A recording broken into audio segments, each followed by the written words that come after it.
நான் நினச்சவங்க இது வரைக்கும் எனக்கு படத்தில் கிடைச்சதே கிடையாது. ஒவ்வொரு படமுமே வந்து எழுதுறது ஒன்றா இருக்கும், படத்துக்குள்ளே வந்தவங்க ஒருத்தவங்களாக இருப்பாங்க. ஆனால் இந்த படத்தில் மட்டும்தான் எனக்கு நான் யாரை நினச்சி எழுதணுனோ அவங்க 2 பேருமே வந்திருக்கிறாங்க. அதுவே எனக்கு பெரிய அங்கேயே வந்து எனக்கு இன்னமும் இவங்க அந்த கதை கேட்ட விதம் வந்து எனக்கு இன்னும் மைண்டுக்குள்ளே இருக்குது. நான் சேது சாருக்கே சொன்னேன், அந்த பொண்ணு அப்படி சிரித்து கதை கேட்டுச்சு சார், நித்யா சிரிக்கிறது மாதிரி ஆடியன்ஸ் சிரிச்சிட்டாங்கன்னா அது பெரிய ஹிட்டு சார். ஏன்னா வீடியோ காலில் இப்படி ஜூமில் இருப்பாங்கல்ல, இப்படி போயிட்டு முன்னால் வந்து இப்படி போவாங்க, இப்படி போயிட்டு திருப்பி இப்படி இப்படி அப்படி வந்துட்டு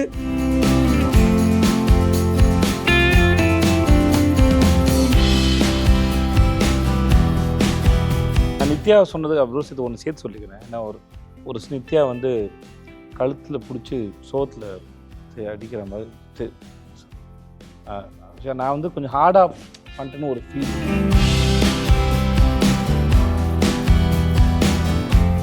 குழந்தைங்கன்னா ரொம்ப பிடிக்கும், அவங்களுக்கும் என்ன அந்த அட்டாச்மெண்ட் வந்து பாண்ட் வந்து ஸ்ட்ராங்காக ஆகிடும்.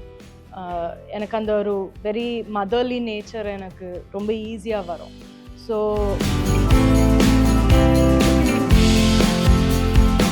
பொதுவாக ஒரு படம் முடியும் போது சந்தோஷமாயிடுவாங்க எல்லாருமே. ஆர்டிஸ்ட் எப்பா ஒரு படம் முடியுதுடா தப்புச்சம்படான்னு ஒரு ஃபீல் வரும், இல்லை இந்த படத்தை முடிச்சுட்டு அடுத்த படத்துக்கு போகிறோம்னு ஒரு ஃபீல் வரும். இந்த படம் வந்து நாங்கள் 75 நாள் பிளான் பண்ணியிருந்தோம், 71வது நாளே படத்தை முடிக்க போகிறேன். Chicken biryani, chicken 65, chicken boneless, parotta, கொத்து பரோட்டா,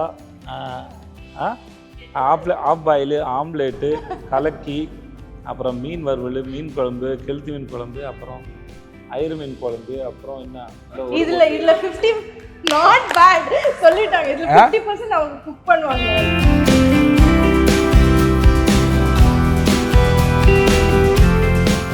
இது கதை எழுதும்போதே வந்து ஒரு 50-50 தான்.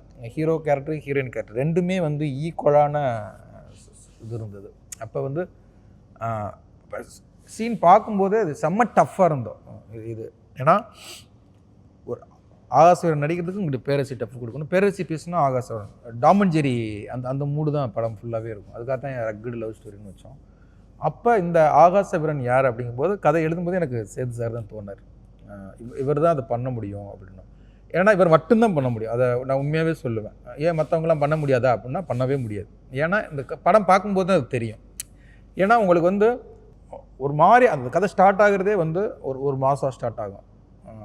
மாதம் போயிட்டு இருக்கிற நேரத்தில் திடீர்னு எமோஷனாக மாறும், எமோஷன் வந்து காமெடியாக மாறும், காமெடி வந்து எமோஷனாக மாறும், குழப்பம் கதையே வந்து அந்த கேரக்டர் வந்து மாறி மாறி பண்ணும்.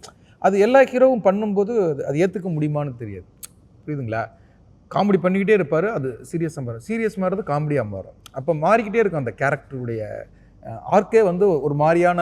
நித்யா தான் ஒரு இன்டர்வியூவில் சொன்னாங்க, இது என்ன ஜேனர்னே சொல்ல முடியாது அப்படின்னு. அந்த மாதிரியான ஒரு படம் தான் இது. இப்போ இது ஃபேமிலி ட்ராமா அப்படின்னு சொல்லிட்டு போயிட முடியாது, இது ஒரு லவ் ஸ்டோரின்னு சொல்ல முடியாது, இதுக்குள்ள எல்லா ஜேனருமே இருக்குது. அப்போ அந்த கேரக்டர் மூடு மாறிக்கிட்டே இருக்கும். அதுக்கு வந்து சேது சார் செம்ம ஆப்டாக இருப்பாருன்னு தோணுது. அது சூப்பராகவும் அது நல்லா வந்து அது படம் பார்க்கும்போது நானே சூப்பர்னு சொல்கிறத விட உங்களுக்கு டீசர் பார்க்கும்போது நீ அடுத்து ட்ரெய்லர் இது வந்து பார்க்கும்போதே தெரிஞ்சிடும், ஓகே அவர் சொன்னது கரெக்டு அப்படின்னு. அப்போ ஆப்போசிட்டு அப்படின்னா அதுதான், அதுக்கு கரெக்டாக கவுண்டர் கொடுக்குற ஒரு கேரக்டராக இருக்கணும். அப்படிங்கும்போது எனக்கு கதை எழுதும்போது நித்யா தான். எனக்கு உண்மையிலே சொல்கிறேன், ஒவ்வொரு படத்துலையுமே அது மொதல் படத்தில் இருந்து போன படம் வரைக்கும் நான் ஒரு கேரக்டர் நினச்சி எழுதுவேன், அது வேற ஒரு கேரக்டர், ஹீரோயின் கேரக்டர் வந்து வேற வந்துடுவாங்க. நான் நினச்சவங்க இது வரைக்கும் எனக்கு படத்தில் கிடைச்சதே கிடையாது. ஒவ்வொரு படமுமே வந்து எழுதுறது ஒன்றா இருக்கும், படத்துக்குள்ளே வந்தவங்க ஒருத்தவங்களாக இருப்பாங்க. ஆனால் இந்த படத்தில் மட்டும்தான் எனக்கு நான் யாரை நினச்சி எழுதணுனோ அவங்க 2 பேருமே வந்திருக்கிறாங்க. அதுவே எனக்கு பெரிய அங்கேயே வந்து கதை சொல்லும்போதே சார் விஜய் சேதுபதி, நித்யா மேனன் அப்படிங்கும்போது கதை கேட்குறது சார் செம்ம காம்பினேஷன் சார், அப்படி கதை கேட்கும்போதே அந்த இது வரும். இப்போ ஆடியன்ஸுக்குமே இப்போ கமெண்ட்ஸ் எல்லாத்தையும் பார்க்கும்போது செம காம்போ செம பேர் போட்டுக்கிட்டே இருக்காங்க. அது அழகாக 2 பேருமே செம்மையாக கோட்டாது. அது படம் பார்க்கும்போது உங்களுக்கு அது தெரியும் எதுக்காக. எங்களுக்குமே அது செம்ம ஃபன்னாக இருக்கும், அது ரொம்ப என்ஜாய் பண்ணிக்கணும். நாங்கள் ஏன்னா ஒரு ஆக்டருக்கு கிடைக்கிற ஸ்பேஸும் கோ ஆக்டர் வந்து ரொம்ப முக்கியம். நான் நித்யாவோட ஒர்க் பண்ணது வந்து ப்ளஸ் ரொம்ப நல்ல எக்ஸ்பீரியன்ஸ். ஏன்னா ஒரு இப்போ ஒருத்தர் மட்டும் நல்லா பண்ணாங்கன்னா அது வந்து நல்லா அவ்வளோ இதுவாக இருக்காது. ஆமாம். இன்னொரு ஆக்டரு அவங்க ஏதாவது பண்ணும்போதில் உங்களை உங்களை உங்களை ட்ரிகர் பண்ணுற மாதிரி தான். இப்போ நீங்கள் 2 பேரும் ஒருத்தர் சும்மா போகிற ஒருத்தர் நோண்டி விட்டு நீங்கள் வம்புக்கு இருந்தால் சண்டை நடக்கணும். அந்த மாதிரி தான் நல்ல விஷயமும் அப்படி தான். இந்த வடிவேல் சார் படத்தில் ஒன்றுங்களே மண்டபத்திரம்னு ஒன்று அந்த மாதிரி. ஏன்னா இவர் ஒன்று போட அவர் ஒன்று பண்ண ஒரு பிரச்சனை ஆகுதுல்ல. அந்த மாதிரி இன்னொரு ஆக்டர் அவங்க எதையாவது ஒரு பெர்ஸ்பெக்டிவில் இல்லை எதையாவது ஒரு பாயிண்டில் அவங்க எதாவது பண்ணும்போதில் அது இன்னொருத்தருக்கு ஃபீட். அது என் ப்ரொஃபஷனே அதுதான். இப்போ என் டைரக்டர் நல்லா எழுதுனாருன்னு வச்சுக்கோங்களேன், நான் ரொம்ப கொண்டாடிடுவேன். எப்படி இது யோசிச்சாரு, எப்படி இது எழுதினாரு அப்படின்னு. அதுவே ஃபஸ்ட்டு எனக்கு பிடிச்சிரும். ஓகே, இப்போ என் கோஆக்டர் அப்படி நல்லா நடிக்கிறாங்கன்னா, இப்போ இவங்க நல்லா நடிக்கிறாங்கன்னா நான் தான் நித்யாக்கு ஃபஸ்ட்டு ஃபேன். அது முதல்ல ஏன்னா நான் தான் அதை விட்னஸ் பண்ண அவர் கூட கேமராவில் பார்க்குறது. ஆக்சுவலாக நம்ம என்ஜாய் பண்ண இப்போ நம்ம ஏதாவது அவங்க ஏதாவது ஒன்று சூப்பராக பண்ணாங்கன்னா நான் தான் ஃபர்ஸ்ட் ஐ வில் லாஃப். இல்லைங்க இல்லை அவங்க சிரிப்பா தட்ஸ் நைஸ் அது நீங்க பண்ணீங்கல்ல. ஸோ என்ஜாய் பண்ணி தான் அதுதான் ஃபீட். இன்னொருத்தருக்குமே அதுதான் ஃபீட். இப்போ நம்ம பேசுகிறோம் இந்த கேள்வி, இதுலேருந்து நீங்கள் ஒரு கேள்வி கேட்குறீங்கல்ல, அப்புறம் அந்த கேள்விக்கு ஒரு பதில் மனசு தேடுதுல, அதுதான் அந்த விஷயம். இப்போ நீங்கள் ஆரம்பிங்க ஒரு கேள்வியில் ஆரம்பிச்சிங்க, அது இப்படி ஒரு பிரயாணம் பண்ணுது இல்லையா. இதுலேருந்து நீங்கள் ஒரு கேள்வி வச்சுக்கோங்க, அப்புறம் அதுக்கு ஒன்று வரும் இல்லையா. அந்த மாதிரி தான் ஒருத்தருக்கு ஒருத்தருக்கான ஃபீட் அது. ஸோ என்கிட்டே வந்து நித்யா நானும் நடிக்கும்போது செம்ம போட்டியாக இருந்தேங்க. நாங்கள் போட்டி போட்டால் அது போட்டி போடுற இடமும் இல்லை ஒன்று. இல்லை நீங்கள் அது என்ன சார், நீங்கள் 2 பேரும் போட்டியாக நினைக்கல சார். ஆனால் பார்க்குற நம்ம யூனிட்லேயே பார்த்தோம்னா 2 பேருக்கும் காம்பினேஷன்னா வந்து நின்றுவாங்க பார்த்தீங்களா, சுற்றி நின்று வேடிக்கை பார்ப்பாங்க. இந்த மாதிரி ஒரு கதை அவங்க சொல்லும்போது it is an obvious yes. அது வந்து தேர்ஸ் நோ லைக் யோசிக்கிறேன் அந்த விஷயம் இல்லை. ஏன்னா அவங்க நெரேட் பண்ணும்போதே நான் வந்து சிரிச்சிட்டு இருந்தேன், பயங்கரமாக சிரிச்சிட்டு இருந்தேன், என்ஜாய் பண்ணிட்டு இருந்தேன். ஆப்வியஸ்லி அப்போ எனக்கு தெரியும் அந்த படம் எப்படி டிரான்ஸ்லேட் ஆகும் இதில்ன்னு. So it was a very like and also நான் லைக் சேதுபதி சாரும் நானும் ஒரு ஃபிலிம் பண்ணியிருந்தோம். அந்த டைம்லேருந்தே நம்ம வந்து ஏதாவது ஒன்று பண்ணணும். எனக்கே அந்த சீன்ஸ் பார்க்கும்போது நான் டைரக்டர் கிட்ட சொன்னேன், இந்து கிட்ட, சம்திங் இஸ் ஒர்க்கிங்ல இந்து. அவங்க வந்து பஸ்ஸில் இருக்காங்க, நான் வந்து இங்கே கடையில் இருக்கேன், ஆனால் இவங்க 2 பேரும் கனெக்டடாக இருக்கிற மாதிரி இருக்குது. அந்த chemistry doesn't always happen. So we should do something, ஏதாவது பண்ணணும்னு அப்படி இருந்தது. ஸோ எல்லாமே சேர்ந்து வந்த போது I felt as this is the right ஃபிலிம்னு எனக்கு தோணுச்சு. நாங்கள் இந்த கதை கேட்டு பேசியிருந்தோம், சீன் பை சீன் படிச்சுட்டு இருந்தார். அப்போ நம்ம சீன் சீன் பை சீன் படிச்சுட்டு இருந்தீங்க. ஆமாம். ஸோ அப்போ தான் நித்யா நேஷனல் அவார்டு சொன்னாங்க. சரி உடனே ஃபோன் அடிச்சோம். அந்த மாதிரி ஒரு பியூட்டிஃபுல் விஷயம் வந்து நம்மளுக்கு பயம் கொடுக்குறதுனா what is the use of something like that? I don't understand. அதெல்லாம் வரும்போது பயம் இல்லை, அதில் சம்திங் பாசிட்டிவ் வரணும், something good has to come out of it and it did. எனக்கு வந்தது வந்து ஒரு காம்னஸ் தான் வந்தது. அதுக்கப்புறம் ஐ ஃபெல்ட் ஓகே, இவ்வளோ வருஷம் ஒரு 15 இயர்ஸாக நான் பண்ணது ஒரு ஃபுல் சர்க்கிளாக வந்துருச்சு. there was a complete calmness in me, not at all பயம். இல்லை in fact the opposite. I felt it's time to relax. இந்த தலைவன் தலைவி டீசர் போடுறோம் இல்லையா, அந்த அது முடியும் போது நான் 3:30 மணிக்கு நைட், அது 3-4 மணி இருக்கும். அது வந்து ரொம்ப ஒரு எடுத்துக்கும் போது என்னென்னா, நான் 5-6 கட்டு எடுக்கும்போது என்னென்னா, நிறையா ஒரு 15-20 பரோட்டா போட்டுட்டு கொத்திக்கிட்டே இருக்கிறோம், சால்னா ஊற்றுவோம், கொத்துறோம். ஏன்னா வேறு ஷார்ட் எடுக்கும்போது அது குழம்புலும் பொங்கல் மாதிரி ஆயிடுச்சு. நல்லா இருந்தது. நம்ம இன்னும் நிறைய நேரம் இருக்குல்ல. அப்புறம் எதுக்கு கடை திறந்துட்டாங்க, நெய் டப்பா வாங்கிட்டு வாங்க, கொஞ்சம் முந்திரி வாங்கிட்டு வாங்க சொல்லிட்டு நெய் முந்திரி கொஞ்சம் மிளகு போட்டு எப்படிமா இருந்தது பொங்கல் பண்ணாங்க. அந்த பரோட்டா பொங்கல் வந்து டப்புன்னு சேல்ஸ் ஆயிடுச்சு. எல்லாரும் பரோட்டா பொங்கல் ஆயிடுச்சு. ஆமா, பரோட்டாவே பொங்கல் ஆயிடுச்சு. ஆமா, கைவசம் ஒரு தொழில் இருக்கு. அப்புறம் இங்கே பண்ணும்போது சார் ஆஃபீஸ்க்கு வரும்போதெல்லாம் வந்து கொத்து பரோட்டா போட்டு கொடுத்துருக்கேன், வரவங்களாம் போட்டு கொடுத்துருக்கேன். எனக்கு ஆம்லெட் அன்னைக்கு பண்ணீங்களே, இப்போ நினைப்பேன் அந்த I wish I had like that. இல்ல உங்களுக்கு சாக்லேட் பரோட்டா பண்ணாரு? இல்ல சாக்லேட் இல்ல, ஒரு ஆம்லெட் ஒன்று போட்டு கொடுத்துருக்கேன். எனக்கு பயங்கரமா பசிச்சிருந்தது. வெங்காயம் பச்சை மிளகாலாம் போட்டு எனக்கு அதெல்லாம் வதக்கி அது உப்புல அந்த கல்லுல ஒரு நைஸ். எனக்கு சாக்லேட் பரோட்டா நீங்க சாப்பிடலையா? சாக்லேட்ல பரோட்டா போடுவாரு. சாக்லேட் பரோட்டா போடலாம் சார், அவைலபிள் தான் சார். அது நம்ம வாட்டர்மெலன் பரோட்டா வந்து ஆபீஸ்ல ஒரு வாட்டர்மெலன் ரொம்ப நல்லா இருந்தது. வாட்டர்மெலன் நல்லா இருந்தது. அது ஃபெயிலியர் வந்து பைனாப்பிள் அரைச்சு ஜூஸ் போட்டு பார்த்தோம், அந்த பரோட்டா ஃபெயிலியர். ஃபெயிலியர் ஆயிடுச்சு. ஏன்னா எனக்கு தெரியாதுல்ல, அதனால கண்டுபிடிக்க தானே படத்துக்கு எதாவது கண்டுபிடிப்போம்னு சொல்லிட்டு தான் அவர் சொன்னார், ஆகாச வீரன் பரோட்டான்னு ஒன்று கண்டுபிடிங்க அப்படின்னாப்புல. ஸோ உட்காந்து ஒரு நாள் வந்து பால் பரோட்டா வழக்கம் பால் ஊற்றி பண்ணுறது, தண்ணி ஊற்றி பண்ணுறது எல்லாம் பண்ணிட்டு இருந்தோம். மாஸ்டர் இருந்தார்.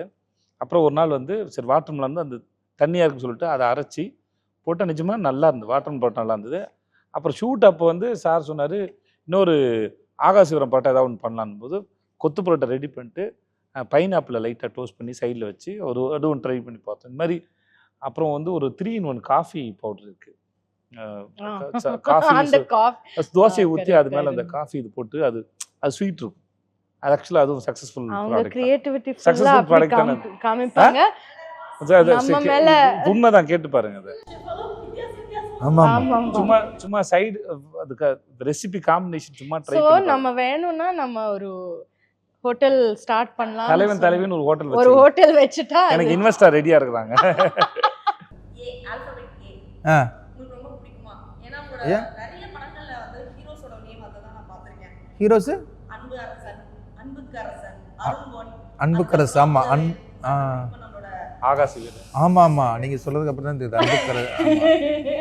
இல்ல என் பையன் பேரு அன்புக்கரசு. ஆனா பசங்கள்ல அன்புக்கரசு பேர் வச்சதுனாலதான் அந்த பேர் அவனுக்கு வச்சேன். நீங்க சொல்றது மாதிரி இப்ப பரவாயில்ல, ஆராய்ச்சி பண்ணிருக்கீங்க. நான் யோசிக்கிறேன் அப்படிலாம் இல்ல, அவரையும் யோசிக்க வச்சு நல்ல விஷயம். நல்லா பரவாயில்ல, நல்லா ஸ்டடி பண்ணிருக்கீங்க. இல்ல இது ஆகாச வீரனுக்கு வந்து இமயமுடைய சிறுகதை படித்தேன். அதில் வந்து அவங்களுடைய குலதெய்வம் பேர் வந்து ஆகாச வீரன். அந்த பேர் வந்து எனக்கு ரொம்ப பிடிச்சிருந்தது. நான் அப்புறம் அவர்கிட்ட வந்து அந்த சிறுகதையை ரைட்ஸ் வாங்கி அந்த பேரை நான் யூஸ் பண்ணிக்கிட்டேன். நம்ம யோகி பாபு போர்ஷன் சின்ன இதுவும் அந்த சிறுகதையிலிருந்து எடுத்து அவருக்கு அந்த நாங்கள் எல்லாம் படம் முடிஞ்சிச்சுமா. கடைசி நாள் ஷூட் முடிஞ்சிடுச்சு. கருப்பு கோயில் தான் ஷூட் முடித்தோம். முடிச்சுட்டு அங்கே சாமி கும்பிட்டோம். பார்த்தா சாமி சிலைக்கு பக்கத்து லெஃப்டில் அங்கே கோயிலெலாம் வேல் வச்சுருப்பாங்க. ஓகே, அப்போ ஒரு தூண் மாதிரி வச்சிருந்தாங்க. ஆமா, விளக்கு தூண். நான் கவனிக்கவே இல்லை. பார்த்தா அதுல ஒரு ஆகாச வீரன் ஒரு பேர் வச்சு ஆகாச வீரன் வம்சம் இருக்கு. ஆகாச வம்சம் வச்சிருக்காங்க. எல்லாருமே வந்து எல்லாரும் ரொம்ப ஆச்சரியம். என்ன ஆச்சரியம் எனக்கு தெரியாது. நான் அந்த கோயிலுக்கு தூண்டிகருப்பர் கோயில் செம்ம வைபான கோயில். அது சூப்பரா இருக்கும். ஒரு 2-3 லட்சம் அம்பு வேலா இருக்கும் நேர்த்திக்கடன். அதாவது அங்கே போய் அந்த சாமியை கும்பிட்டு நிவர்த்தி ஆனவங்க கொண்டாந்து வச்சுருப்பாங்க. செம்ம வைபான கோயில். நான் அந்த கோயிலுக்கு பல தடவை போயிருக்கேன். ஆனால் நான் அதை பார்க்கவே இல்லை. ஷூட்டிங் பண்ணிகிட்டு இருக்கும்போது ஆகாசவீரன் சொல்லுவாங்கல்ல, அங்கே உள்ள பூசாரிகளுக்கெல்லாம் பயங்கர சந்தோஷம். நான் வந்து அங்கே உள்ள பேரை எடுத்து தான் இவருக்கு ஹீரோக்கு பேராக வச்சிருக்கேன். அப்போ டைட்டிலே ஆகாசவீரன்லாம் ரூமர் வந்தது பார்த்தீங்களா? அது வந்து எல்லா இடத்துலையும் அந்த ஆகாசவீரன். அப்புறம் தான் வந்து இதை பார்த்தா நீங்கள் வச்சிங்கன்னு கூட்டிய கொண்ட காமிக்கிறாங்க. அந்த பில்லரில் ஆகாச வீரன் வம்சம் அப்படின்னு இருக்கு. எனக்கே சர்ப்ரைஸாக இப்போ நாங்கள் சார் இருக்கு, சார் என்ன சார் இது அப்படிங்கிறது. ஆனால் நான் வந்து இமயத்துடைய சிறுகதையில் உள்ள ஆகாச வீரன் பேரை தான் நான் எடுத்திருந்தேன். அதுவே வந்து செம்ம சர்ப்ரைஸ். ஆகாச வீரன் அந்த பில்லர் இருக்குல்ல, ரொம்ப ஸ்ட்ராங்காக இருந்தது. ரொம்ப ஸ்ட்ராங்காக நல்ல இந்த அகலத்துக்கு இருந்த பில்லர். இந்த அகலத்துக்கு இருந்த பில்லரு நாங்களுமே ஷூட்டிங் முடிகிற வரைக்கும் கவனிக்கல. இந்த வாடி என் பொட்டல முட்டாய் சாங்கோட லீடு வந்து கடைசி நாள் எடுத்தோம். லாஸ்ட் டே நைட்டு ஒரு 9 மணிக்கு என்னமோ எடுத்துனாங்க. எத்தனை நைட்டு 9 மணிக்கு எடுத்தோம். முடிச்சுட்டு எல்லாரும் சாமி கும்பிட்டோம். எல்லாரும் சரி கோயிலெல்லாம் முடிஞ்சு நல்லபடியாக முடிஞ்சதுக்கு சாமி கும்பிட்டுருந்தோம். சாமி கும்பிட்டு அப்புறம் தான் பார்த்தா, அப்போ தான் டைரக்டர் தான் காமிச்சார். சார் பக்கத்தில் பாருங்கள் சார்னா அது ஆகாசவீரன். அது எங்களுக்கு பெரிய சர்ப்ரைஸாக இருந்தது. ஐ திங்க் த்ரூ அவுட் நம்ம எல்லாருமே எப்போவுமே daily we were talking about it. ஏன்னா ஷூட் பண்ணது முழுசாக டெம்பிளில் தான். ஈவன் நம்ம பரோட்டா கடை வந்து டெம்பிள் கிட்ட தான் இருந்தது. அழகர் கோயில் பக்கத்தில் தான் இருந்தது அந்த பரோட்டா கடை. ஸோ இட் இஸ் அது பிளானே கிடையாது, பிளான் இல்லை அது. ஆனால் அது அப்படி இருந்தது. அதாவது அந்த இவங்க சொல்கிறது மாதிரி ஹோட்டல் வந்து யானைமலைக்கு கீழே, இந்த ஹோட்டல் யானைமலையை காமிச்சிட்டு அப்படியே கேமரா டவுன் வந்தால் இந்த ஹோட்டல் தெரியணும் அப்படிங்கிறதுக்காக ஒரு இடம் சூஸ் பண்ணிட்டோம். யானைமலை கீழே தான். அதுக்கு செட்டு அதுக்கு போட்டால் அது ஒரு பட்ஜெட் வருது, இது வருது. அப்புறம் ஜெகன் நான் வந்து ஒரு 2 நாள் டைம் கொடுப்பா, நான் லோக்கல் மேனேஜர் வச்சு இது பண்ணுறேன் அப்படின்றேன். சரின்னு ஓகேன்ட்டு அப்புறம் அந்த இடத்த கண்டுபிடிச்சிட்டாங்க. அது அழகர் கோயில் வாசல். ஃபஸ்ட்டு ஷூட்டிங் ஆரம்பிச்சது திருச்செந்தூர், 2வது நாள் ஷூட்டிங் ராமேஸ்வரம், 3வது நாள் ஷூட்டிங் இவங்களது ஒரு கோயில். அதுவா அப்புறம் ஹோட்டல் வந்து அழகர் கோயில் வாசலில் அது அமைஞ்சது. அப்புறம் படம் அடுத்த ஷெட்யூல் ஸ்டார்ட் ஆகும்போது திருவண்ணாமலையில் ஸ்டார்ட் ஆகுது. அப்புறம் இந்த தூண்டிகருப்பர் கோயிலில் ஒரு பெரிய முக்கியமான போர்ஷன் இருக்குது. அந்த கோயில் பர்மிஷனே கிடையாது. தரவே முடியாது அப்படின்ட்டாங்க, நாங்கள் தரவே மாட்டோம் அப்படின்ட்டாங்க. அப்புறம் கொஞ்சம் இல்லைங்க, கதையாக இங்கே நடந்தால் நல்லாயிருக்கும், இந்த இடம் ஒரு வைப்பாக இருக்குது அப்படின்னு சொன்னேன். ஓகே, தூண்டி கருப்பர்கிட்ட நாங்கள் பூ போட்டு பார்ப்போம், அவர் பூ போட்டு பார்ப்போம், அவர் ஓகே சொன்னா தான் நாங்கள் தருவோம் அப்படின்ட்டாங்க. இதை எங்கள் மேனேஜர்கிட்ட சொல்லியிருக்காங்க. அப்படின்னா அவங்க ஓகே அப்படின்ட்டு போய் சாமி கும்பிட்டு போட்டிருக்காங்க, கொடுக்கல. பூ பூ போட்டு பார்த்துருக்காங்க, இல்லை, கிடைக்கல அப்படின்னோடனே செட்டு போடுங்கன்ட்டாங்க. ப்ரொடக்ஷன் சைடில் செட்டு போடுங்க, இத்தனை வேல் அடிப்போம், அம்படிப்போம், இடம் பார்க்குறாங்க. எனக்கு வந்து அந்த இடம் எப்போ பார்த்தோனோ இங்கே ஒரு படம் எடுக்கணும் அப்படிங்கிறது எனக்கு மைண்டில் ஃபிக்ஸ் ஆகிடுச்சு. அப்புறம் நான் போய் கேட்குறேன், நான் டைரக்டர், நான் அந்த கதையை எழுதுனவன், நீங்கள் ஏன் யாரையோ வச்சு பூ போட்டு பார்த்தீங்க, என்னை ஒரு தடவை பூ போட்டு பாருங்கன்னு சொல்கிறேன். சரி ஓகே, டேரக்டர் வச்சு ஒரு தடவை பூ போட்டு பாருங்கன்னு சொன்னாங்க. எனக்கு குறி வந்துருச்சு, பண்ணிக்கலாம் அப்படின்னு. அதுவே ஒரு பெரிய சர்ப்ரைஸாக இருந்துச்சு. எல்லாரும் ஷாக்காக எது கிடச்சிருச்சா அப்படின்னு சொல்லி. ஹீரோ கன்வின்ஸ் பண்றதே கஷ்டம் இந்த மாதிரி விஷயங்கள்ல வந்து. ஏன்னா இப்போ வெளியில எப்படி இருக்கு நம்ம எல்லாருக்கும் தெரியும். ஹீரோயின் எப்படி கன்வின்ஸ் பண்ணீங்க? சுட மாட்டல நடந்து. இல்லை, அவங்க அந்த கேரக்டர் எனக்கு இன்னும் ஞாபகம் இருக்குது. நான் அவங்கள மீட் பண்ணது கிடையாது, உங்கள் படத்தை பார்த்துட்டு நான் பேசினது கிடையாது. ஆனால் எனக்கு வந்து இவங்க படம் பார்க்கும்போதெல்லாம் செம்மையாக அந்த பொண்ணு நடிக்குது அப்படிங்கிறது மட்டும்தான் இருக்கும். ஃபஸ்ட்டு வீடியோ காலில் தான் மீட் பண்ணுறோம், ஜூம் காலில் தான் 2 பேரும் ஒருத்தர் ஹாய் சொல்லிக்கிறதே நேராக வந்து வீடியோவில் தான் பார்த்துருக்குறோம். எனக்கு இன்னமும் இவங்க அந்த கதை கேட்ட விதம் வந்து எனக்கு இன்னும் மைண்டுக்குள்ளே இருக்குது. நான் சேது சாருக்கே சொன்னேன், அந்த பொண்ணு அப்படி சிரித்து கதை கேட்டுச்சு சார், நித்யா சிரிக்கிறது மாதிரி ஆடியன்ஸ் சிரிச்சிட்டாங்கன்னா அது பெரிய ஹிட்டு சார். ஏன்னா வீடியோ காலில் இப்படி ஜூமில் இருப்பாங்கல்ல, இப்படி போயிட்டு முன்னால் வந்து இப்படி போவாங்க, இப்படி போயிட்டு திருப்பி இப்படி வந்துட்டு ஒரு தடவை லேப்டாப்பை இடிச்சிட்டிங்க நினைக்கிறேன், இதில் ஃபோன்லேயே இதில் இருந்திருக்காங்க, இது இடிச்சுக்கிட்டு இப்படி அப்படி. ஏன்னா ஒரு கதை சொல்கிறது ரொம்ப கஷ்டம். நேருக்கு நேராக உட்காந்து ஐ கான்டாக்ட் இருந்து ஒரு கதை சொல்லணுன்னா தான் அது நல்லாயிருக்கும். வீடியோ காலில் நான் ஒத்துக்கவே மாட்டேன் கதை சொல்கிறது. ஏன்னா சொல்கிற விதம் ஃபோன்லேயும் சொல்கிறது அது கன்வே பண்ண முடியாது. ஆனால் இவங்க அழகாக அப்படியே உட்காந்து அது அதுன்னு அப்படியே பார்த்துக்கிட்டே இருந்தாங்க. ஒரு நிமிஷத்துலேயே சிரிக்க ஆரம்பிச்சிட்டிங்க. கதை அந்த பேரஸ் கேரக்டர் எப்படின்னு நான் விளக்கும் போதே பயங்கரமாக ரசிக்க ஆரம்பிச்சிட்டாங்க. ஓகே, இந்த பொண்ணு அதுவும் மிஸ்கின் சார் ஆஃபீஸில் உட்காந்துருக்கேன், அவரை மீட் பண்ணுறதுக்காக போனேன். இதில் ஒரு கேரக்டர் அரசாங்கம் இருக்குது, அவர் ஃபஸ்ட்டு பண்ணுறதா இருந்தது. அவர் லீடு கொடுத்துட்டாரு, கண்மணி இந்த கதையை கேள்றா செம்மையாக இருக்குடா அப்படின்னு ஒரு லீடு கொடுத்துட்டாரு. அப்போவே வந்து இவங்க இந்த படம் பண்ணணும்னு அதான் சொன்னாங்கல்ல, டைம் எடுத்துக்கிறேன், யோசிச்சு சொல்கிறேன், அதெல்லாம் இல்லை. அவங்க கன்வின்ஸ் நான் பண்ணவே இல்லை. அந்த பேரரசியை வந்து அவங்களுக்கு ரொம்ப பிடிச்சிருச்சு. அதனால் என்னெல்லாம் சொன்னமோ அதான் சொல்கிறல. ஃபஸ்ட்டு நாள் வந்து ஒரு மணி அந்த சாங்கில் மணி அடிக்கிறது ரொம்ப சாஃப்டாக எடுப்பாருங்கிறது மாதிரி ஃபஸ்ட்டு மைண்ட் செட் பண்ணேன். அப்புறம் 2 பேரையும் காம்பினேஷன் வச்சு நான் எப்படி உங்களை நான் எப்படி கூப்பிடுது, ஏன்னா அந்த இடத்துல வந்து அந்த சீனை இது 2 பேருக்கும் நல்லா இதுவாகும் சொல்லி ஓகே ரொம்ப பொலைட்டாக எடுப்பார் போல் அப்படிங்கிற மாதிரி எடுத்தேன். அடுத்து ஷிஃப்டிங் அப்படின்னு சொல்லிட்டு ஒரு போய் நல்ல வெயிலில் உட்கார வச்சு கொஞ்சம் பார்த்தாங்க, ஏன்னா அது பாறை, பயங்கரமான பாறை. கொஞ்சம் கொஞ்சமாக மைண்ட் செட் பண்ணுறேன். அப்புறம் ஓகே இதோட முடிச்சிடுவார் போல், ஏன்னா 4:30 5 மணி ஆயிடுச்சு. ஓகே பேக்கப் டயத்துக்கு வந்துட்டாருன்னு நினச்சோடனே பக்கத்தில் ஒரு மலை இருக்குது, அந்த மலையில் போய் எடுத்தோம்னா நல்லாயிருக்கும். ஏன்னா அடுத்தெல்லாம் ஏன்னா அன்றைக்கி ஃபஸ்ட்டு நாள் எடுத்துக்கிட்டு இருக்கோம் யானமில்ல, அதுக்கப்புறம் ஷூட்டிங் நடக்குதுன்னா கூட்டம் வந்துடும், அது எடுக்க முடியாது. ஓகே அப்படின்னு நினச்சிங்க. அது கிட்டத்தட்ட 3/4 மணி நேரம் ஜேர்னி, மலை ஏறுறதே மூச்சு வாங்கும். ஃபுல் டே ஷூட்டுக்கு அப்புறம் மலை ஏறி மேலே போய் நாங்கள் 4:30 5 மணிக்கு ஏறுறோம் மேலே. 5 மணி 5:30 இருக்கும் மேலே ஏறும்போது கிட்டத்தட்ட 5:55 ஆயிடுச்சு. பேக்கப் பண்ணுற டயம் அங்கே வச்சு ஒரு மாண்டேஜ் எடுத்துட்டு அதுக்கப்புறம் சார் சட்டையை கழட்டி விட்டு திருப்பி அதை ஒரு பேத்தாசாங்க ஒரு மாண்டேஜ் எடுக்கிறேன். இவங்க அனுப்பிச்சிட்டு ஆமா சார் முடிஞ்சு போச்சு. அப்போ இவங்க நித்யா அவங்க கேட்டாங்க, சார் இப்படி தான் நீங்கள் எடுப்பீங்களா அப்படின்னாரு. ஆமாம் மைண்ட் செட் ஆகிக்க எங்க நான் இப்படி தான் எடுப்பேன் அப்படின்னு சொல்லிட்டு. அது ஒன்றும் இல்லை, அதுக்கப்புறம் தான் ரியல் இது வந்துச்சு. அது சாம்பிள் 10 மணி வரை சாம்பிள் மட்டும்தான் ஃபர்ஸ்ட் டே.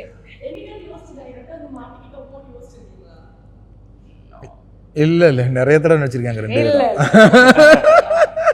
நிஜமா சொல்கிறேன், இது சும்மா ஃபன்னுக்கு நம்ம சொல்லலாம். ஆனால் really I enjoyed the process. Because ஒரு படமும் சேம் அதே மாதிரி இருக்கும், ஒரு சிமிலர் ப்ராசஸ் இருக்கும், அந்த சேம் என்ன சொல்கிறது ஒரு ருட்டீன் இருக்கும். எனக்கு அந்த ருட்டீன் எனக்கு பிடிக்காது. ஸோ எனக்கு பாண்டியராஜ் சாரோட வே ஆஃப் ஒர்க்கிங் இல்லை, அது ஜஸ்ட் ஹூ ஹி இஸ். அவங்க அப்படி தான். ஸோ எனக்கு அது ரொம்ப பிடிச்சிருக்கு. ஏன்னா இட்ஸ் அன்பிரடிக்டபிள். எனக்கு அன்பிரடிக்டபிளாக இருக்கிறது எனக்கு ரொம்ப பிடிக்கும்.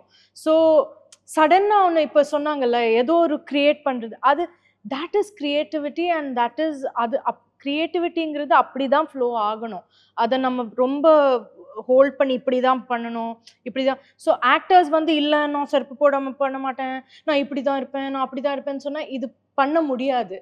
அதனால தான் அவங்களுக்கு அவ்வளோ ஒரு என்ன சொல் impatient. Yeah, because and the creativity for him it flows very naturally and I enjoy அது வந்து நான் ரொம்ப எனக்கு ரொம்ப பிடிக்கும். ஸோ ஈவன் 10 மணி வரைக்கும் போனாலும் இப்படி இருந்தாலும் என்ன ஒன்று பண்ணலாமா, இது பண்ணிடலாம், அந்த ஷார்ட் இருக்குல்ல அது இப்போ பண்ண சொன்னால் எனக்கு ஓகே சரி பண்ணிடலான்னு தோணும். So that's how you know we do it. But that is அதுதான் ஒர்க்கிங் டுகெதர்ங்கிற ஒரு அந்த ஒரு கேமராட்ரி அந்த டீம் ஒர்க்குங்கிறது அதுதான். That's what we enjoy. அப்படிலாம் ஐயோ இது ஏன் இப்படி அப்படி ஒன்றும் கிடையாது. நிஜமாவே நடிப்புக்கு தீனி போடுற மாதிரி கேரக்டர் ஒன்று இல்லவே இல்லை. சாப்பாடு அப்படிலாம் ஒன்றுமே கிடையாது. ஏன்னா இங்கே நான் நித்யா சொன்னதுக்கு அப்புறம் இது ஒன்று சேர்த்து சொல்லிக்கிறேன். ஏன்னா ஒரு நித்யா வந்து கழுத்தில் பிடிச்சி சோத்தில் அடிக்கிற மாதிரி நான் வந்து கொஞ்சம் ஹார்டாக பண்ணிட்டேன்னு ஒரு ஃபீல்.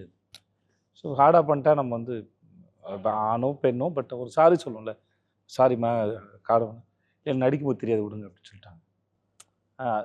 ஜென்ரலாக வந்து எனக்கே தெரியுது இப்போ பிடிக்கும்போது அது பேசிட்டு தப்புன்னு பிடிக்கும்போது இப்போ இங்கே போய் கண்ட்ரோல்னால இங்கே பட்டுரும். அது எனக்கு ஃபீல் ஆச்சு ஒருவேளை நம்ம வந்து ஹார்டாக பிடிச்சிட்டோம் அப்படின்னு. ஸோ எனக்கு அது சொன்னது வந்து எனக்கு சர்ப்ரைஸ் தான். எனக்கு நடிக்கும்போதெல்லாம் தெரியாது. நீங்கள் ஃப்ரீயாக விடும்போது அவங்கள அந்த காலில் செருப்பு போடுறதோ அந்த மாதிரி அதுக்கும் இதுக்கெல்லாம் தெரியும். அவங்களுக்கு வந்து ஒரு சீனு கொடுத்தோன்னா அந்த சீனுக்கு என்னவா பண்ணலாம் தான் இருக்கும். இங்கே ஜென்ரலாகவே இப்போ வழக்கமாக இது மேலே வைக்கப்படுறதுனால நான் சொல்கிறேன். நான் இதில் வந்து தீனி போடுற சீனு சாதாரண சீனுன்னு அப்படி ஒன்றும் இல்லவே இல்லை. நீங்கள் சாதாரணமாக வந்து அம்மா சாப்பாடு வை அப்படின்னு சொல்கிறதுமே அது உங்களுக்கு எவ்வளோ தூரம் பிடிக்கிற மாதிரி. ஏன்னா ஒரு படத்தில் இப்போ நான் இந்த படம் வந்து எங்களுக்கு ஒரு 2 வருஷம் வாழ்க்கையை பதிவு பண்ணுதுன்னு வச்சுக்கோங்களேன். 2 வருஷம் வாழ்க்கையமாக எடுக்க போகிறோம் இல்லை அது எதெல்லாம் சுவாரஸ்யமோ எந்த ஆங்கிள் அந்த கதையை சொல்லுமோ அதெல்லாம் சீனாக மாறுது. அந்த சீனில் எதெல்லாம் உங்களுக்கு பார்க்குறது போர் அடிக்காமல் இன்ட்ரெஸ்டிங்காகவும் அதுதான் ஷார்ட்டாக மாறுது, வசனமாக மாறுது. ஸோ எங்களுக்கு ஒவ்வொரு ஷார்ட்டும் என்ன பண்ணால் உங்களுக்கு அந்த ஷார்ட்டு போர் அடிக்காமல் இருக்கும், அந்த டைலாக் டெலிவரி நல்லாயிருக்கும், எதனால் அம்மா சோறு வைமான்னு சொல்லும்போது என்ன மூடு. ஸோ எல்லா ஷார்ட்டுக்கும் அந்த ரெஸ்பான்சிபிலிட்டி இருக்குது. இதில் வந்து சிலது நீங்கள் பாராட்டியிருக்கலாம், சிலது நல்லா இல்லைன்னு சொல்லியிருக்கலாம். ஆனால் அது போடுற எஃபர்ட் வந்து ஈக்குவல், எல்லாமே ஈக்குவல் தான். அது சரியாக செய்யணும். ஏன்னா ஒரு ரைட்டரு என்ன நினச்சி எழுதியிருக்காருங்கிறத எக்ஸாக்டாக அந்த பாயிண்ட்டை ஒரு ஆக்டரால் டச் பண்ண முடியுமா தெரியாது. ஏன்னா அவருக்குள்ளே இருக்கும். நம்ம அதை புரிஞ்சுக்கிற ட்ரை பண்ணுறோம். நம்ம என்னவா நினச்சி எழுதியிருப்பார், எதுக்கு ஆகாச வீரன் பேர், எதுக்கு அரசிங்கிற ஒரு பேரை இவன் பேரரசுன்னு ஏன் நினைக்கிறேன். இது நம்ம சில சமயம் நம்மளுடைய கேரக்டரோ நம்ம மைண்டுக்கு வந்து தப்புன்னு படலாம். ஆனால் அது கதாபாத்திரத்துக்கும் கதைக்கும் சரின்னு படலாம். ஸோ அது எந்த ஆங்கிள் அவருக்கு அது சரின்னு படுது அப்படிங்கிறத தொடணும் இல்லை. ஸோ அதனால் எல்லா ஷாட்டுமே அப்படி தானே ஒழிய இந்த நடிப்புக்கு தீனி போடுறதுன்னு ஒன்று இல்லை. அப்படி ஒரு ஸ்டேட்மெண்ட்டே கிடையாது. ஒவ்வொரு வாட்டி ஒரு படம் முடியும் போது எனக்கு என் குழந்தைய எடுத்துகிட்டு போகிறாங்கங்கிற ஒரு I go through it, I cry.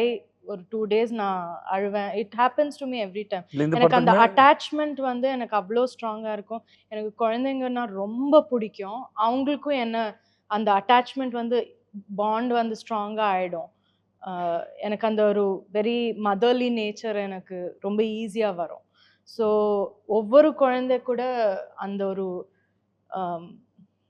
Film finish ஆனதுக்கப்புறம் அது போகும்போது என் ஓன் குழந்தைய நீ எடுத்துட்டு போற மாதிரி எனக்கு ஐ கோ த்ரூ தட் செப்பரேஷன். இந்த படம் முடிஞ்ச போது நீங்க அவங்கள வர வச்சிங்கல்ல உங்களோட? ஆமா, நாங்கெல்லாம் கிளம்பிட்டோம். இவங்க அம்மா அப்பா வர வச்சுட்டு அந்த அவ ஒரு நாள் வந்து எங்க கூட எல்லாம் இருந்து ஃபுல் டே நான் எங்க கூட இருந்து அப்புறம் பாய் சொல்லி அவளை பிடிச்சி பாய் எல்லாம் சொல்லி ஷூட் முடியுது. நாங்கள் ரொம்ப சந்தோஷமா இருந்துட்டோமா கொஞ்ச நாளைக்கு. ஷூட் இன்னும் ஒரு 2-3 நாள் இருக்கலாமே, டப்புன்னு ஒரு எண்டு ஆக்சுவலா வேணாம் லாஸ்ட் டே அந்த நம்ம feel இருந்தது. யாரும் டப்புன்னு போகவே இல்லை. நம்ம எல்லாரும் கேரவான் போய் சேஞ்ச் எல்லாம் பண்ணி திருப்பி வந்து உட்காந்து கொஞ்ச நேரம் ஒரு உட்காந்து 1/2 மணி நேரம் 3/4 மணி நேரம் பேசி பேசி யாருக்கும் பிடிக்கல, யாருக்கும் மனசே வரல எல்லாருக்குமே. அண்ட் ஈவன் லாஸ்ட் டே நம்ம ஷூட் பண்ணது கோவில்ல. அன்னைக்கும் எல்லாம் பேக் பண்ணி சேஞ்ச் எல்லாம் பண்ணி திருப்பியும் கோவில் வந்து ப்ரே பண்ணி அங்கே கொஞ்ச நேரம் நின்று எல்லாரும் கொஞ்சம் இமோஷ்னலாக. டெஃபினட்டாக இந்த படத்தில் அப்படி சூஸ் பண்ண முடியாது. நம்ம வந்து ஒரு ஃபேமிலி மாதிரி ஒரு யூனிட். அதில் இவங்க இல்லைன்னா இட் இஸ் இல்ல, இம்பார்ட்டன்ட். இட்ஸ் உண்மைதான் ட்ரூ, இட்ஸ் ட்ரூ. தப்பிச்சா இல்லம்மா ஆக்சுவலா இல்லம்மா அப்படி இல்லம்மா. இல்ல அது இது எல்லா எப்படி சொல்றதுன்னா எல்லாருமா சேர்ந்து இந்த வேலை செஞ்சோம்ல. இப்போ ஜெகன் இருக்கார்ல, அவர் எல்லாமே கூட இருப்பாரு. இந்த திவ்யான்னு ஒரு பொண்ணு, அந்த பொண்ணு இருந்தது, இந்த குழந்தைங்க, எங்க தீபா அக்கா, சரவணன் சார், அந்த ஹோட்டலு ஒரு சங்கத்தோட ஹோட்டல் போனோம். ஐயோ நாளைக்கு இந்த ஹோட்டலை பிரிச்சுறாங்க. எக்ஸாக்ட்லி அந்த நான் இவர்கிட்ட சொல்லிட்டே இருந்தேன், அந்த லொக்கேஷன் இருக்கு சொல்றேன் சார், இந்த படத்துல ஆர்டிஸ்ட் ஒரு பக்கம், இந்த லொக்கேஷன்ஸ் ஒன்று வச்சிருக்கீங்களே அதுக்கும் அதுல நம்ம இருந்து போக முடியல. கனெக்ட் ஆயிட்டோம். அந்த கோயில் ஒரு பக்கம், தூண்டிகருப்பர் கோயில் பக்கம் இந்த லொக்கேஷனு. இப்போ இவங்களோட வீடுன்னு ஒன்று பார்த்தோம். அந்த ஆமா. வீடு ரொம்ப நல்லா இருக்கும். ரொம்ப நல்லா அதுவும் லாஸ்ட் டேனா ஐயோ இன்னைக்கு இது லாஸ்ட் டே இல்ல இருக்கும். அந்த மாதிரி தான். அந்த மாதிரி ஆயிடுச்சு. ஸோ இது லொக்கேஷனு கூட இருந்தது, மொத்தமா இருந்த வைப்பு. ஸோ அதனால ஐயோ இது போயிடுமே, இந்த இந்த இந்த இந்த ஞாபகத்துல மட்டும் தான் இனிமே இருக்கும். நம்ம திரும்பி அங்க ஒருவேளை ஒண்ணா போனா கூட இல்ல. நான் போனேன் சார் அதுக்கப்புறம். பாத்தீங்களா? அது அந்த அம்மா அப்பா கூட இருக்கும்போது ஆ. அங்க அழகர் கோயில் போகும்போது இது போய் பார்த்தா அப்படியே ஒரு மாதிரி எனக்கு அதை கிளியர் பண்ணிட்டாங்க. அந்த பிரிச்ச வீடியோவை எனக்கு அனுப்பிவிட்டாங்க. ஆ. செட்டு ஹோட்டல் செட்டை பிரிச்சு நான் அதை பார்க்கவே இல்லை. அதையே நான் பார்க்கணும். எனக்கு அந்த விஷுவல் அப்படியே இருக்குது. அந்த இடத்துல ரொம்ப வாழ்ந்துட்டோம். அது வந்து அழகரை கொண்டாந்து, அழகர் வந்து இதுக்கு வருவார்ல, நீராட வருவார்ல, பல இடங்கள்ல அமர்ந்து வருவார்.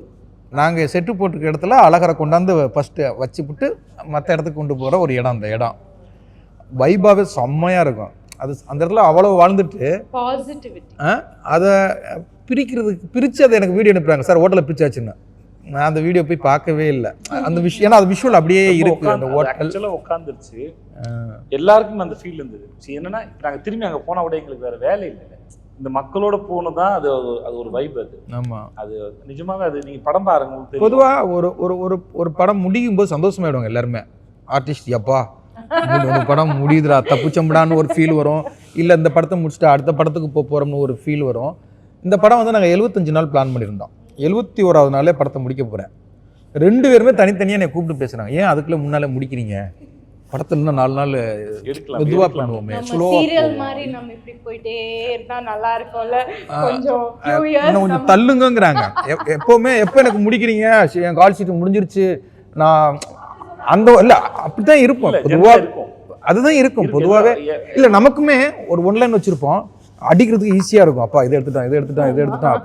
ஆனால் இந்த படம் வந்து அதான் எல்லாருமே, அது டீமாக அது எல்லாருமே வந்து அது ஏன் முடியுது இந்த படம் சீக்கிரமா, இதை மெதுவாக முடிக்கலாமே, ஏன் அதுக்குள்ள நம்ம பிரியணும். இவங்கெல்லாம் வந்து சொல்கிறாங்க, ஏன் சார் அவசரப்படுறீங்க, மெதுவாக முடிங்க சார், இன்னும் ஒரு 4-5 நாள் இருக்கும், மெதுவாக பண்ணுவோம். இல்லை முன்னாடி பரபரன்னு எடுக்கிறாருன்னு இருந்தது, கடைசியில் இந்த ஆள் ஏன் பரபரன்னு எடுத்தாப்புலன்னு இன்னும் கொஞ்ச நாளுக்கு வந்து இவன் நித்யா வீட்டில் ஷூட் பண்ணது, எங்கள் வீட்டில் கடையில் ஷூட் பண்ணது, தூண்டிகருப்பு கோயில். இப்போ ரீசெண்டாக பேசும்போது ஐயா கோயிலில் இருக்கேன் அப்படின்னாரு.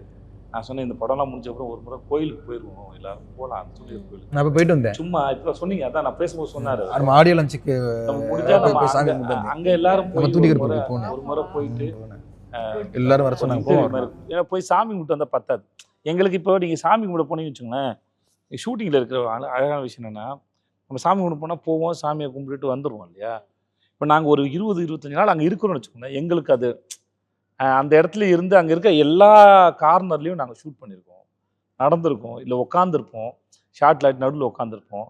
ஸோ எல்லா கார்னர்லையும் யாரோ ஒரு இப்போ குடும்பத்தாளுங்க 2 குடும்பத்தாளுங்க ஒரு 25-30 பேர் இருப்பாங்க, ஏதோ ஒரு கார்னில் யாரோ ஒருத்தர் உட்காந்து பேசியிருப்போம், சீன் எடுத்திருப்போம். அதனால் திரும்பி போனால் அங்கே ஒரு இன்டர்வியூ மாதிரி எடுப்போம், ஒரு 2-3 hours அங்கே போவோம் தூண்டிகருப்பர் கோயிலுக்கு டீமாகவே போவோம். எனக்கு ஆக்சுவலாக மூல வாடியும் பொட்டலமிட்டா இருந்தது. அப்புறம் ஆகாச வீரன் நேற்று இப்போ அந்த பாட்டு பிடிச்சிருந்து, அப்புறம் காத்து நேத்தல்னு அந்த பேத்தா சாங் பிடிச்சிருந்தது. இன்னொரு எல்லாம் குத்து பாட்டு நித்யா நீங்களும் கேட்டீங்கன்னா உங்களுக்கு அப்படிதான். ஃபர்ஸ்ட் எனக்கு பொட்டல மிட்டாய் பிடிச்சிருந்தது. எனக்கு அதுதான் எனக்கு ஸ்ட்ராங்கா ஒரு இமோஷனல் பாண்ட் இருக்கிறது பொட்டல மிட்டாய் தான். ஏன்னா அது நம்ம டான்ஸ் பண்ணோம், அந்த பாட்டு கேட்டுட்டு இருந்தோம். ஃபர்ஸ்டா கேட்ட பாட்டு அதுதான். இல்ல அதனால அதான் பொட்டல மிட்டாய் தான். ஆனா நான் அதுதான் இப்போ ஒரு ஆல்பத்தில் ஒன்று செம்மையாக இருக்கும் இல்லையா, நான் அதனால செம்மையாக அது இருக்குன்னு நினச்சேன். ஆனால் கேட்க ஒன்றா அதுவும் பிடிக்க ஆரம்பிக்குன்னு சொல்லுவேன். இப்போ நேற்று நான் அப்படி சொல்ல வரேன். நான் இப்போ கார்த்திக் நேற்று அந்த மன்னிச்சிருன்னு ஒரு பாட்டு எழுதுறான்ல, அந்த பாட்டு இப்போ நான் திருவண்ணாமலை ஷூட் பண்ண அந்த பாட்டு இல்லை. இப்போ வந்து அது கனெக்ட் பண்ணக்கூடிய ஒரு பாட்டு. நீங்க என்ன கேட்கல, கேளுங்க. அது ரொம்ப கனெக்ட் பண்ணக்கூடிய ஒரு பாட்டு, ரொம்ப நல்லா இருந்தது அந்த பாட்டு. வந்து அது நேற்று கூட இவர் சொன்னால 2004 போட்ட அந்த டியூன் வந்து சந்தோஷ் நான் 2004 போட்டதான். நேற்று சொன்னார் அவர் சொன்னார் 21 இயர்ஸ் ஆச்சு அந்த. ஆனால் ரொம்ப நல்லா எழுதினாங்க. ஸோ அதனால எனக்கு சம்டைம்ஸ் எல்லாம் ஒரு ஆல்பமா இப்போ நம்ம படங்கிறலாம் விட்டு ஒரு ஆல்பமா ரொம்ப பிடிக்கக்கூடிய ஒரு ஆல்பமா இந்த படம் மாறுறது எனக்கு பெரிய சர்ப்ரைஸ். பொட்டல மிட்டாய் சாங்கை தவிர எல்லா சாங்குமே எடுத்துட்டு பண்ணதுதான். எல்லாமே அவங்க எடுக்கிறதெல்லாம் அவங்க ஜஸ்ட் எடுத்திருப்பாங்க, அவ்வளோதான். எடுத்துட்டே இருப்பாங்க. இது வந்து எங்க வரும் தெரியல, அதெல்லாம் பார்க்கலாம் அப்புறமா. அப்படிலாம் இல்ல. ஆமாமா, அப்படியா? அப்படிலாம் சார் நீங்க சொல்லிருப்பீங்க, சொல்லாதே சொல்ல போறாங்க. நீங்க செய்யக்கூடிய ஆள் தான் 100%. அவங்க எடுத்துட்டே இருப்பாங்க. ஒரு லொகேஷன் பார்த்தா லொகேஷன் இந்த லொகேஷன் நல்லா இருக்கு, ஒரு சீன் இங்க எடுத்துடலாமா, என்ன சீன் அது நான் எழுதுறேன் போ. அப்படிலாம் எடுக்க மாட்டேன். மாண்டேஜ் எடுப்பேன், சாங்குக்கான மாண்டேஜ் எடுப்பேன். அதுக்கு ஒத்துக்கலாம். அது இல்ல, ஒரு 2 டயலாக் வரும். ஓகே, ஆமா, அது எல்லா சாங்லயுமே 2 டயலாக் வரும். எனக்கு என்னன்னா சாங்காவும் இருக்கணும், அந்த சாங்குக்குள்ள கதையையும் கடத்தணும், அந்த சாங் கதையை கடத்துறதுக்குள்ள 2 காமெடியும் இருக்கணும். இல்ல நான் என்ன சொல்றேன்னா that is his USP. அதுதான் அவங்களோட வே ஆஃப் வர்க்கிங். இல்ல அது இல்ல, அது யூனிக். அது இல்ல, எனக்குள்ள ஐடியா இருக்கும், இந்த சாங் இங்க எடுக்கணும், இங்க இதுக்கு வேணும், இது ஃபேமிலிக்கு வச்சுக்கலாம், இது வச்சுக்கலாம், ஐடியால தான் எடுப்பேன். அப்படிதான் எல்லா சாங்குமே பண்ணோம். பொட்டல மிட்டாய் மட்டும்தான் ஒரு ஃப்ளோ பயங்கரமா ஃப்ளெக்சிபிளா இருக்கும். பொட்டல மிட்டாய் இப்ப அது எடுக்கிறதே வந்து அந்த ஐடியா இருந்தா எடுக்க முடியும் வச்சுக்கோங்க. ஆமா ஆமா. ஆனா யோசிச்சே இருப்பார்ல, ஒரு கதை எப்படி சொல்லணும் யோசிச்சே இருக்காங்க. அதனால எப்ப என்ன பண்ணுவாரு, ஸ்கிரிப்ட் அவர்கிட்ட பக்காவா இருக்கு. இதுவே 4 ஸ்கிரிப்ட் எழுதிருப்பாரு அவர். ரொம்ப இல்ல, இந்த ஸ்கிரிப்ட்லாம் 18 வருஷம் எழுதினேன். ஆமா, அவருக்கு எழுதுறது போர் அடிக்காது, எழுதிட்டே இருப்பேன். எனக்கு எழுதுறது ரொம்ப பிடிக்கும். நீங்க அந்த மேட்டர் சொல்லுங்க, என்கிட்ட சொன்ன மேட்டர். அவரு எப்படி எழுத ஆரம்பிச்சுன்னு சொன்னாரு. ஒரு ஸ்கூல், அவங்க ஸ்கூல்ல இருந்து ஒரு டீச்சர் உருவாக்கின பழக்கம் அது ஒருத்தருக்கு எவ்வளவு முக்கியமானதா மாறி இருக்கு. லைஃப் அது சொல்லுங்க, எப்படி சொல்லுங்க. இல்ல சார் சொல்றதுனால சொல்றேன். இல்ல சார், ஏன் சொல்றேன். ஆமாமா, அது நிறைய பேருக்கு அல்ல, அது ஒரு இதை பார்க்குற ஒரு 1000ல் 10 பேருக்கு இம்ப்ரெஸ் ஆகும். கண்டிப்பா. என்னுடைய எழுத்து ரொம்ப நல்லா இருக்கும், அழகா இருக்கும். என்னுடைய ஹேண்ட் ரைட்டிங் வந்து ரொம்ப நல்லா இருக்கும். அசிஸ்டன்ட் ரைட்டராக இருக்கும்போது என்னைய காப்பி ரைட் வந்து என்னை தான் பண்ண சொல்லுவாங்க. ஸ்கூலில் வந்து அந்த வருகை பதிவேடில் வந்து 8வது படிக்கும் போதெல்லாம் நான் தான் எழுதுவேன். என் எழுத்து அவ்வளோ நல்லா இருக்கும். எதுக்கு? அதுக்கு காரணம் என்னன்னா, 5வதுல மேரி டீச்சர்னு ஒரு டீச்சர் இருக்காங்க, அவங்க இறந்துட்டாங்க. அவங்க என்ன பண்ணுவாங்கன்னா, அந்த மற்ற டீச்சர்ஸ் சொல்லனா பேசி அரட்டை அடிச்சுட்டு இருப்போம்ல, அந்த நேரத்துலலாம் திட்டி ஏதாவது எழுதலாம்ல அப்படின்னு சொல்லி இது பண்ணுவாங்க.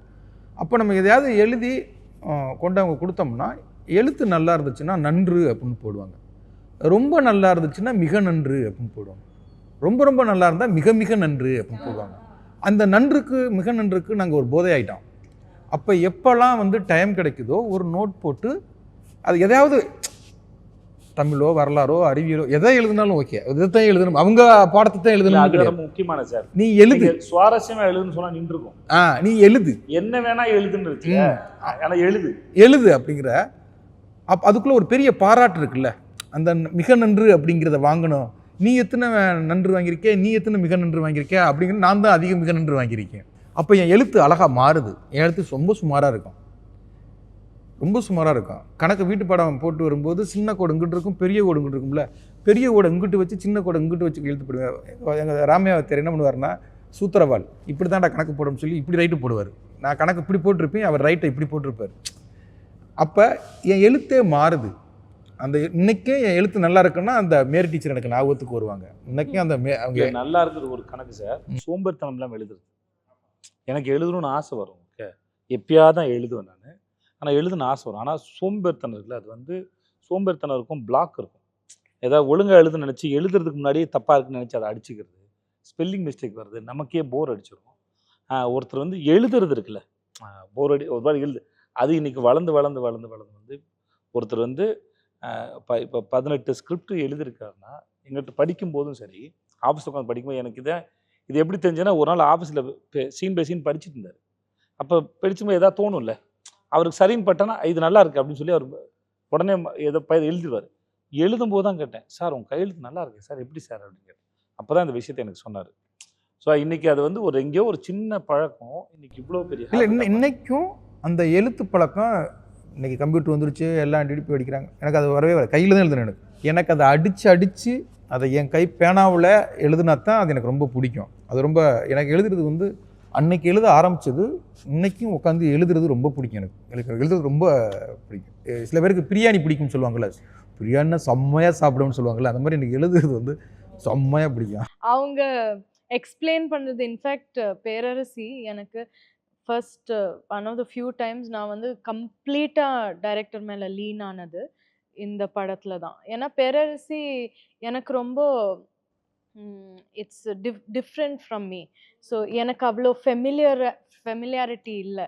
ஸோ அவங்க வந்து எக்ஸ்பிளைன் பண்ணுறது, ஆக்ட் பண்ணுறது, நான் சொல்லுவேன் இல்லை நீங்கள் சொல்லுங்கள், இல்லை சொல்லுங்கள் பேசுங்கன்னு சொன்னால் அவங்க பேசுவாங்க அது எக்ஸாக்டாக.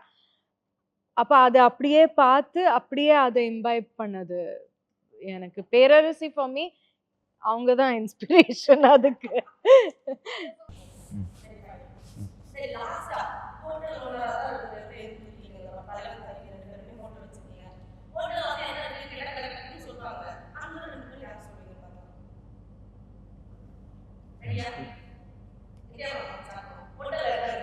ஆமாம், டைரக்டர் ஸ்டார்ட் பண்ணிட்டோம். இல்லை இவங்க தான் சொல்லணும், இவங்க தான் 2 பேரும் ஓனர்.